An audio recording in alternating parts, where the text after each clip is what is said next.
এই ব্যবসাটা কিভাবে যুক্ত হলেন? আসলে আমার সেই ভীষণটা ছিল আমাদের লেদার ইন্ডাস্ট্রি বেস, কারণ এটা হলো আমাদের সেকেন্ড জেনারেশন বিজনেস। তো আসলে লেদার বিজনেসটা হলো কি ওয়ার্ল্ড ওয়াইড যারা বিজনেস করছেন, আপনার পাশ্চাত্য বিশ্বে বলেন, স্পেন বলেন, ইটালি বলেন বা ইউরোপ বলেন, সেখানে কিন্তু কয়েক জেনারেশন ধরে কিন্তু তারা ব্যবসাটা করছেন। অর্থাৎ আপনার দাদার থেকে পরদাদার থেকে শুরু হয়ে আপনার বাবা, এখন সন্তানরা আপনার এটার লিড দিচ্ছেন। তো ওই ক্ষেত্রে আমি বাবার ব্যবসাটাকেই আমি আসলে জয়েন করেছি এবং আমি 96-এর পরে লেখাপড়া শেষ করে আসলে মূলত প্রথমত আমি এই লেদার বাইং ব্যবসা দিয়ে আমার শুরু। তো বেসিক্যালি আমাদের লেদার ইন্ডাস্ট্রিজ পারিবারিক ব্যবসা, কিন্তু আমি কিন্তু আসলে প্রথমে বাবার ব্যবসা আমি কোনো জয়েন করিনি। আমি ইন্ডিভিজুয়াল চেষ্টা করেছি যে আমার গ্রো করার জন্য। তো আমি বেড়ে ওঠা কি হাজারীবাগ?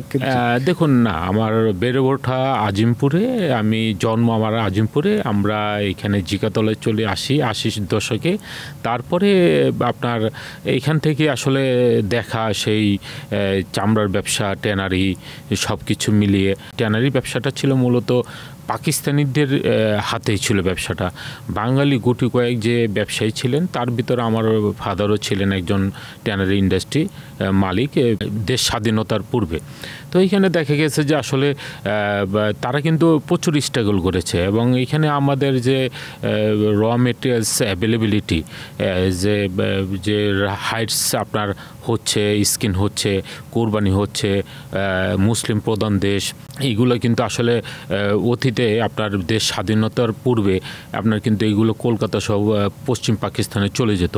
তার কারণে কিন্তু এখানে পাকিস্তানি মালিকরা এটা আপনার কন্ট্রোল করতো, কিন্তু গুটি কয়েক বাঙালি ব্যবসায়ী আপনার সাহস নিয়ে কিন্তু আপনার তাদের সাথে কম্পিট করে এখানে লেদার ইন্ডাস্ট্রি আপনার গড়ে তুলেছিল। যার কারণে দেখা গেছে যে আস্তে আস্তে কিন্তু এই বাঙালিদের হাতে ব্যবসাটা আপনার দেশ স্বাধীনতার পূর্বে আপনার চলে আসে।